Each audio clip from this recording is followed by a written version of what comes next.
अस्सलाम वालेकुम प्यारे बच्चों, आज हम स्टार्ट करने वाले हैं चैप्टर नंबर 6 और चैप्टर का नाम है एसिड बेस एंड साल्ट।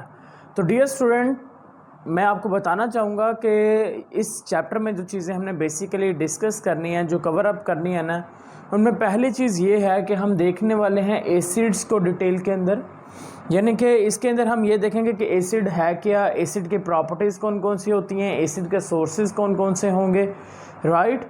तो इसके अलावा बाद में हम देखेंगे बेस की डेफिनेशन, बेस की आइडेंटिफिकेशन, उसकी प्रॉपर्टीज़ और उसके सोर्सेज। फिर आ जाएगा डियर स्टूडेंट आपके पास साल्ट, और फिर हमने साल्ट की भी सेम टू सेम प्रॉपर्टीज़, उसके सोर्सेज और उसके करैक्टरिस्टिक्स फीचर्स भी देखेंगे, ठीक है। तो बेसिकली हमारा जो फोकस है वो इन तीन चीज़ों के ऊपर रहने वाला है। तो मैं ज़रा पीछे वाले चैप्टर से लिंक करता हूँ इसको और आपको बताता हूँ। डियर स्टूडेंट, लास्ट जो चैप्टर था वहाँ पर आप लोग पढ़ के आए हैं, सिंपल जो चीज़ें पढ़ी हैं वो है आपने एलिमेंट, और आपको करवाया था मैंने कंपाउंड के बारे में बताया था। और एलिमेंट के बारे में मैंने ये कहा था कि जब एलिमेंट्स डियर स्टूडेंट्स मिलते हैं तो एलिमेंट्स के मिलने से जो चीज़ बनने वाली है उसको हम क्या नाम दे देंगे, this one is known as compound. अब यहाँ पर एक प्रॉब्लम थी डियर स्टूडेंट, प्रॉब्लम ये थी कि अगर कंपाउंड की हम बात करते हैं तो कई लाख किस्म के, कई मिलियंस के, several lakh compounds are present. बहुत किस्म के कंपाउंड्स मौजूद हैं। अब उन कंपाउंड्स को स्टडी करना पॉसिबल नहीं है, बहुत मुश्किल है। हर एक कंपाउंड को स्टडी करना बहुत मुश्किल है। तो इस जो प्रॉब्लम है, ये वाली जो प्रॉब्लम, उस प्रॉब्लम का सल्यूशन निकाला, और सल्यूशन निकालने के तौर पर इन तमाम कंपाउंड्स को तीन मेन ग्रुप्स के अंदर डिवाइड कर दिया गया। उनमें पहला जो ग्रुप आया वो था एसिड का, सेकंड ग्रुप आ गया बेस का, और जो तीसरा ग्रुप था वो किसका आ गया, साल्ट्स का आ गया।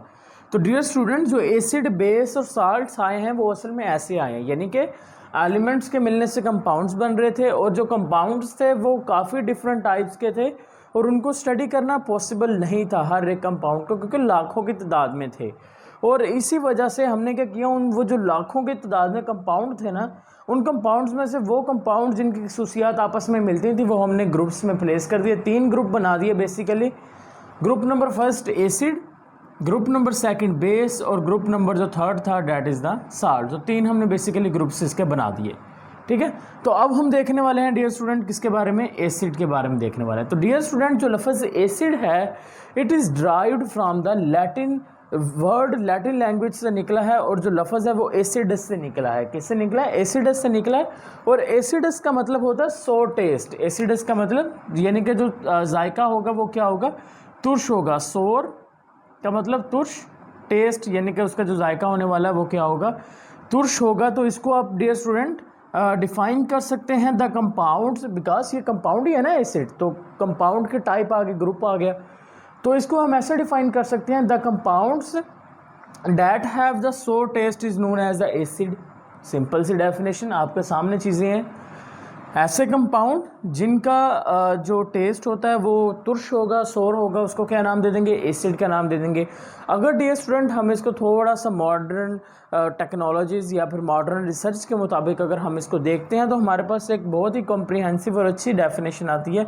वो ये है कि जो एसिड हैं वो ऐसे कंपाउंड्स होंगे जो हमेशा क्या करेंगे डियर स्टूडेंट्स, जो देंगे, कौन सा आयन देने वाले हैं, that gives the hydrogen ions. तो वो कौन सा आयंस देंगे, हाइड्रोजन आयन।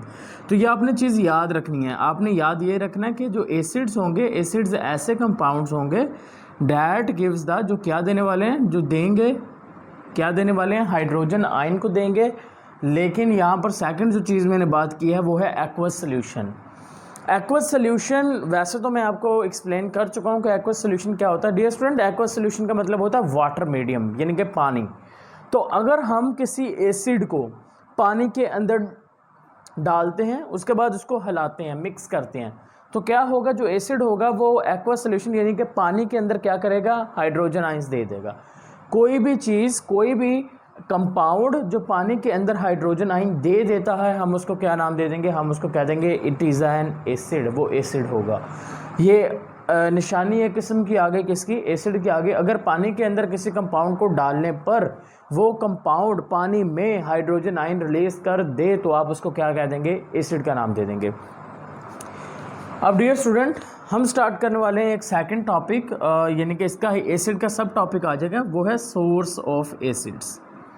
डियर स्टूडेंट्स अब सोर्स की बात करते हैं तो सोर्स की बेस पर एसिड की दो टाइप्स आ गई हैं, सिर्फ सोर्स की बेस पर।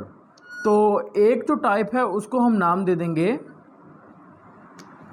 पहली जो सोर्स की टाइप आ जाएगी सोर्स ऑफ एसिड, वो आ जाएंगे हमारे पास डियर स्टूडेंट ऑर्गेनिक एसिड, और दूसरी जो टाइप है वो है मिनरल एसिड। पहले कौन सी आ गई ऑर्गेनिक एसिड और दूसरे कौन से आ गए मिनरल एसिड्स, यानी कि दो तरह के एसिड्स होते हैं। अब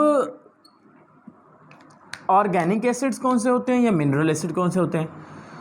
डियर स्टूडेंट्स वो एसिड जो या तो किसी जानवर के अंदर मौजूद है यानी कि एनिमल के अंदर है, या वो किसके अंदर है या वो प्लांट्स के अंदर हैं। वो एसिड जो या तो एनिमल से हासिल होंगे या फिर वो प्लांट्स से हासिल होंगे, उन एसिड्स को क्या नाम दे देंगे? उनको नाम दे देंगे ऑर्गेनिक एसिड का। अब वो एसिड्स जो हमें हासिल होते हैं मिनरल्स से, उन एसिड्स को क्या नाम दे देंगे? This one is known as a mineral acid. अब मैं यहाँ पर चंद एक एग्जांपल लिखता हूँ डियर स्टूडेंट मिनरल एसिड की। For example dear student hydrochloric acid, hydrochloric acid. इसके अलावा ये आपने याद रखनी है, ये शॉर्ट क्वेश्चन पूछा जाता है कि मिनरल एसिड बताएं। सल्फ्यूरिक एसिड, ठीक है, नाइट्रिक एसिड, और एक आखिरी एसिड रह गई यहाँ पर, वो है फास्फोरिक एसिड या फास्फोरस भी बोल सकते हैं, जैसे आपको बेहतर लगे आप इसको प्रोनाउंसिएट कर सकते हैं। तो डियर स्टूडेंट अब ये आपके पास शॉर्ट क्वेश्चन नंबर फर्स्ट आ गया कि आपसे पूछेंगे right the examples of the minerals acid. तो आप क्या लिखने वाले हैं? आप लिखेंगे यहाँ पर मिनरल एसिड्स के एग्जांपल के अंदर आपके पास आ जाएगा हाइड्रोक्लोरिक एसिड। हाइड्रोक्लोरिक एसिड को रिप्रेजेंट किससे करना है? एक सैम्बल से। सैम्बल कौन सा होगा? HCl। Is it clear? इसी तरह से सल्फ्यूरिक एसिड, इसको रिप्रेजेंट करेंगे एक सैम्बल से H2SO4। इसी तरह से dear student nitric acid HNO3। उसके बाद आ जाएगा फास्फोरिक एसिड H3PO4। तो डियर स्टूडेंट ये तो वो एसिड्स हो गए जो कौन से हैं, जो मिनरल एसिड हैं। अब हम जिक्र करने वाले हैं वो एसिड जो कौन से होंगे ऑर्गेनिक एसिड। तो मैं आपको क्लियर करवाता जाऊं, जो ऑर्गेनिक एसिड होंगे डियर स्टूडेंट्स ये इस्तेमाल किए जाते हैं मोस्टली MCQs के लिए, और ये जो मिनरल एसिड है इसके ऊपर शॉर्ट क्वेश्चन आ जाता है, और ऊपर से आपने जो एसिड की डेफिनेशन है वो भी शॉर्ट क्वेश्चन के तौर पर करनी है। Is it clear? और जो प्रॉपर्टीज़ होंगी नेक्स्ट जो आपका सब टॉपिक होगा वो लॉन्ग क्वेश्चन के लिए करवाऊंगा मैं आपको। Is it clear? तो अब हम देख लेते हैं जी ऑर्गेनिक एसिड, जिसमें से मोस्टली MCQs बनने हैं आपके।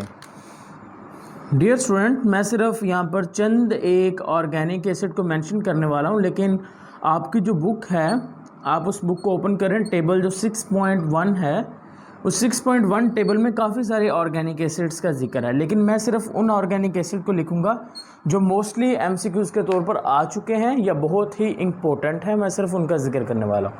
फॉर एग्जांपल डियर स्टूडेंट्स यहाँ पर मैं लिखने वाला हूँ मैलिक एसिड।